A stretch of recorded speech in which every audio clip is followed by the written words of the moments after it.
پڑھیں اللہم صلی علی سیدنا و مولانا محمد معدن والکرم علیہ کرام کریم دار کی وسلم صلاۃ و سلام علیک یا رسول اللہ یا نبی اللہ حبیب اللہ صلی اللہ تعالی علیہ وسلم۔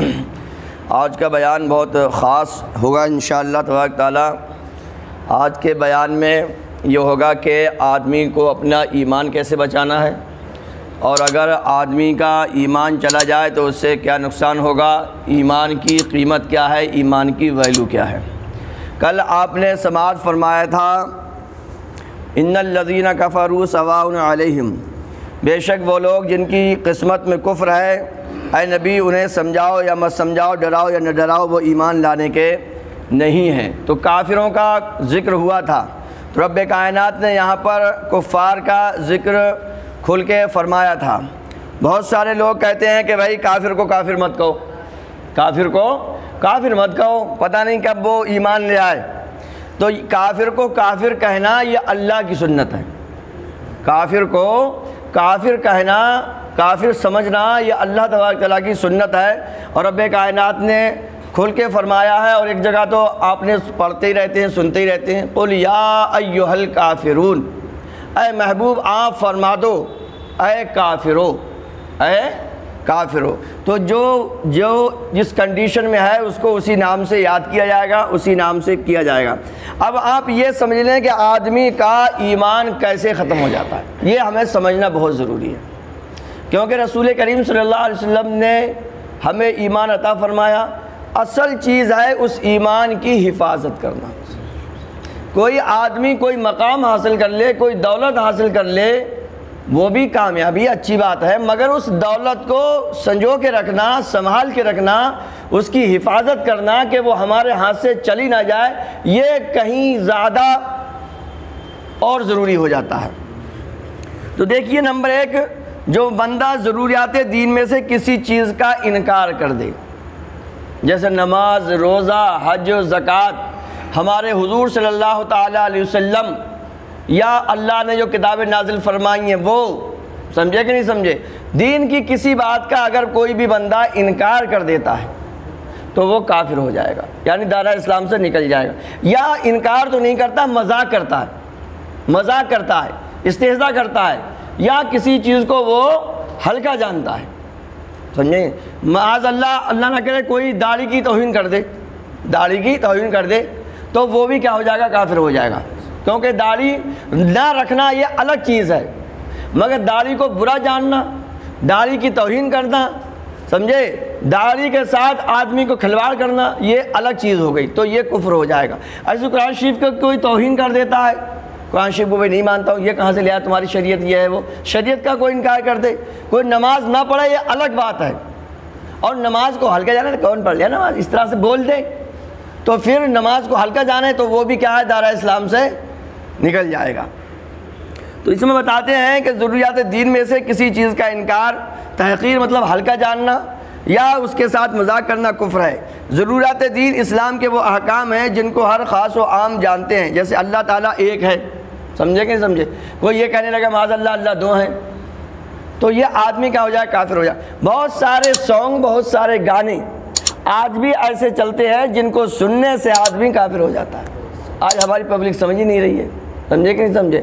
بہت سارے ایسے گانے ہیں جس میں اللہ تبارک تعالیٰ کے ساتھ مطلب مذاق ہے، کہیں یہ ہے کہ ہمارا خدا جانتا نہیں معاذ اللہ، کہیں اس کے ساتھ ظلم کی نسبت ہے، سمجھے نہیں سمجھے۔ ہر دور میں ایسے گانے چلتے رہے ہیں، کیونکہ یہ گانے لکھنے والے اگر مسلمان بھی ہوتے ہیں تو انہیں علم نہیں ہوتا، شریعت کا نہیں علم ہوتا، یا پھر غیر مسلم ہوتے ہیں، اور لوگ اس کی رو میں گانے لگتے ہیں، سننے لگتے ہیں، تو اس سے کیا ہے، ان کا ایمان چلا جاتا ہے۔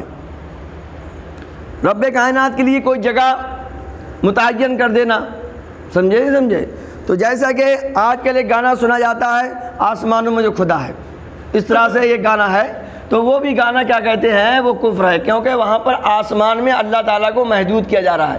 اللہ تعالیٰ کی سب کائنات اللہ ہی کی ہے، اللہ کو ایک جگہ خاص کر دینا، اس کے لیے مکان خاص کر دینا، یہ کیا ہے، کفر کی طرف لے جاتا ہے۔ بہرحال اس سے مراد وہ لوگ نہیں جو، ہاں جو لوگ جنگلوں میں رہتے ہیں، آدیواسی ہیں، انہیں نہ کچھ پڑھا نہ لکھا نہ کبھی کچھ آیا، تو ان کو اتنا ہی مان لینا بس کافی ہے کہ اللہ ایک ہے، اللہ ایک ہے۔ تو ہمیں چاہیے کہ ہم ہر ایک کے بارے میں اچھی طرح سے جانکاری حاصل کریں یا پھر علماء کے قریب رہیں.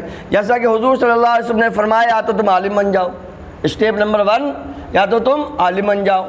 زندگی گزارنے کا طریقہ حضور نے سکھایا یا تو تم عالم بن جاؤ، اگر عالم نہیں بنے ہو تو پھر اسٹیپ نمبر 2 یا تو تم پھر طالب علم بن جاؤ، یعنی علم دین سیکھنا شروع کر دو.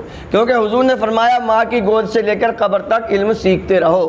تو یہ نہ سمجھو کہ اب تو ہمارے بالی بچے ہو گئے، اب تو ہمارے بال سفید ہو گئے، اب تو ہمارے دانتیں نکل گئے، سمجھے نہیں، ہم تو بہت کمزور ہے. اللہ کے رسول صلی اللہ علیہ وسلم نے فرمایا کہ جب تک تمہارے جسم میں جان ہے سیکھتے رہو. تو جب بھی آدمی کو صبح کا بھولا ہوا شام کو اگر آ جائے تو وہ بھولا نہیں کہلاتا ہے، مطلب یہ جو ہمارا ٹائم نکل گیا ہے. اور ایک حدیث شریف یہ بھی ہے کہ سب سے زیادہ آدمی کو افسوس اس بات کا ہوگا قیامت کے دن کہ اس کو پڑھنے کا موقع ملا اور اس نے علم حاصل نہ کیا. سب سے زیادہ افسوس یہ ہوگا.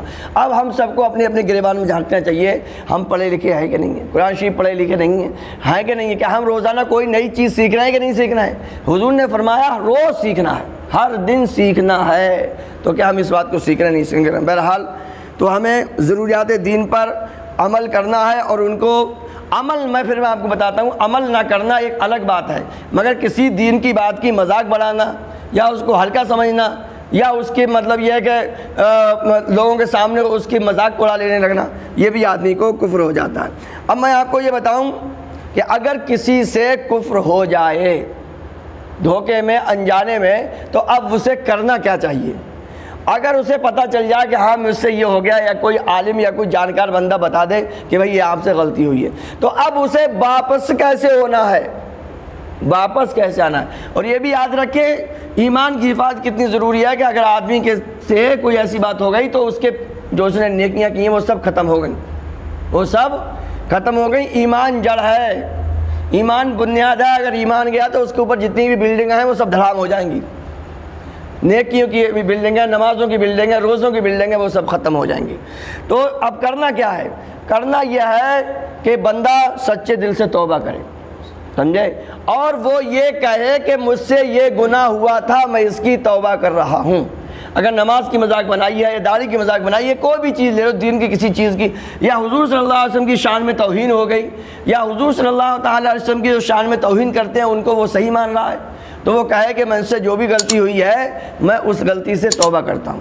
اور اگر اسے پتہ چل گئی مجھ سے یہ غلطی ہوئی تو وہ اس غلطی کا نام لے کہ میں توبہ کرتا ہوں اور آئندہ ایسا میں ہرگز نہیں کروں گا، اور میں اس چیز کی بلکہ دین کی جتنی بھی باتیں سب کی عزت کروں گا، سب کی رسپیکٹ کروں گا. کلمہ پڑھے، توبہ کرے تو وہ ایمان والا ہو جائے گا. اب دوسری بات یہ آتی ہے کہ اگر جس سے غلطی ہوئی ہے وہ شادی شدہ ہے تو اس کا نکاح رہا یا گیا، یہ اور اہم چیز ہے. تو اگر شادی شدہ آدمی سے کفر ہو جائے تو اس کی بیوی بھی نکاح سے نکل گئی. اگر وہ نکاح نہیں دہرائے گا اور اس کے بعد جو بچے پیدا ہوں گے وہ حلالی نہیں ہوں گے. یہ بھی یاد رکھیے، اور اہم میٹر میں ہو جاتا ہے. اور اگر بیوی کے ساتھ تو رہے گا ہی، تو جو بھی بیوی کے تعلق والے کام کرے گا وہ سب کیا ہو جائے، حرام ہو جائیں گے. کتنا اہم بیان ہے، کتنی مطلب یہ کہ ضروری باتیں ہیں یہ ہم کے سننے کی. تو اگر بندے کو پتہ چل جائے یا کوئی بتا دے کہ یہ ہم سے غلطی ہوئی ہے تو وہ توبہ کرے، اس کے بعد پھر دوسرا نکاح ہوگا.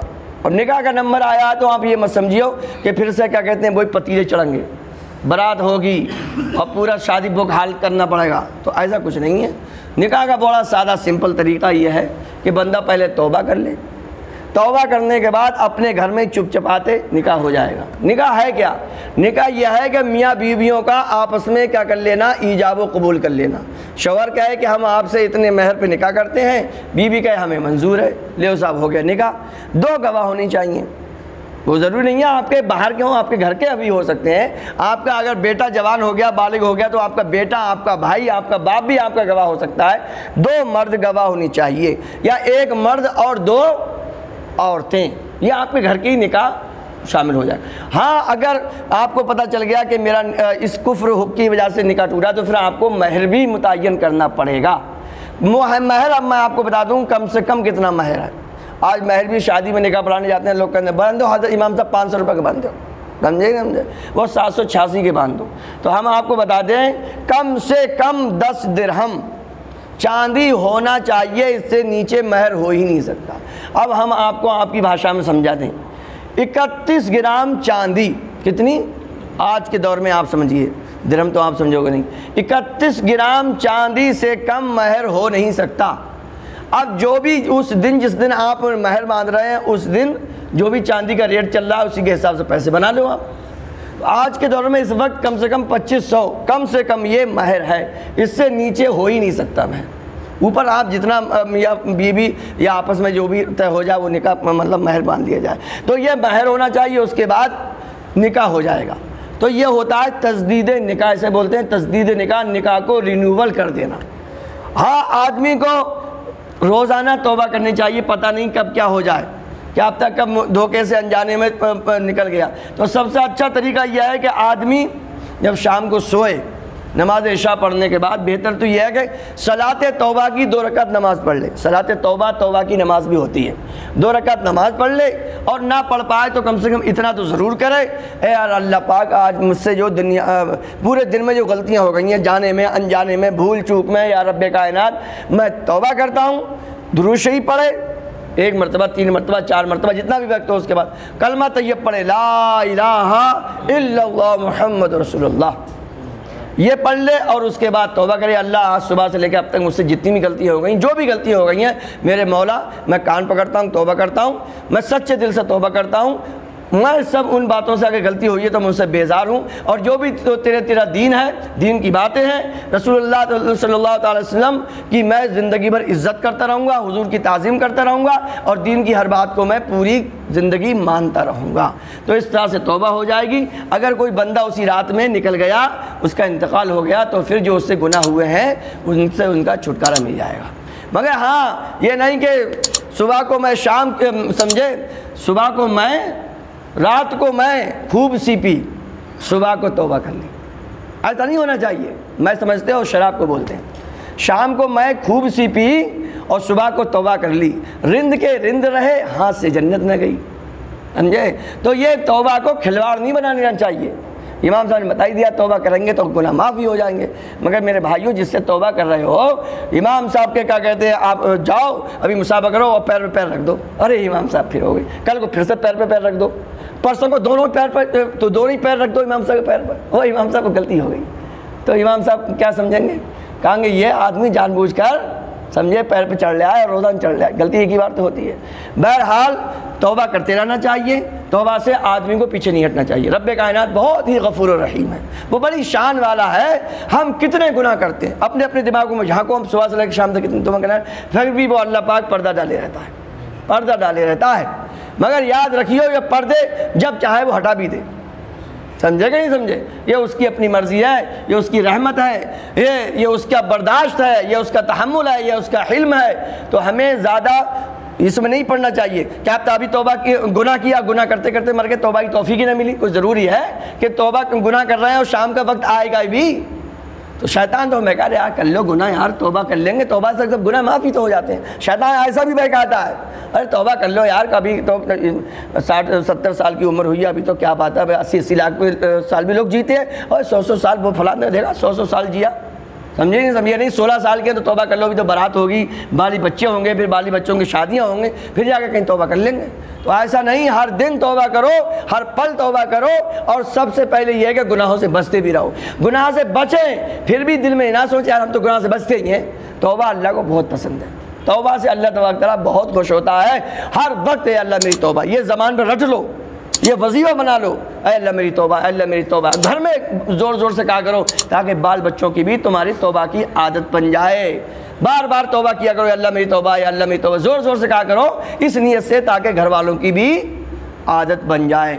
تو آج کا بیان یہ ہے کہ آدمی, اور میں آپ کو یہ بتا دوں ایک آخری بات, ایمان کی قیمت اللہ پاک نے قرآن شریف میں یہ فرمائی ہے کہ اگر کوئی بے ایمان پوری زمین کو سونا بھر دے, پوری زمین سونا بھر کے اللہ تبارک تعالیٰ کو دے, پھر بھی وہ کفر کا جو نقصان ہے وہ پورا نہیں ہو پائے گا. مطلب کیا نکلا, ایمان کی جو قیمت ہے وہ پوری زمین سونے سے بھر دی جائے تب بھی ایمان کی قیمت ادا نہیں ہوگی۔ یہ بات گھر پہ ضرور بتانا اور اس پہ عمل کرنا کہ اگر قرآن شریف میں اللہ نے یہ فرمایا ہے کہ اگر پوری زمین سونے سے بھر دی جائے، خیالہ نہیں، دلی نہیں، ہندوستان نہیں، بلکہ ساری زمین جتنی بھی ہے سب سونے سے بھر دی جائے، پھر بھی ایمان کی قیمت ادا نہیں ہو۔ کتنا قیمتی ہمارا ایمان ہے۔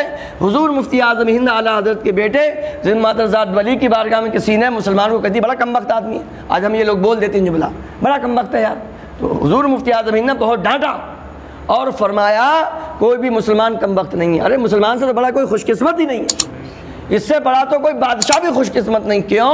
اس کے پاس ایمان کی دولت ہے، جس کے پاس ایمان کی دولت ہے اس سے بڑا کوئی خوش قسمت نہیں ہے۔ اللہ تبارک تعالی ہم سب کے ایمان کی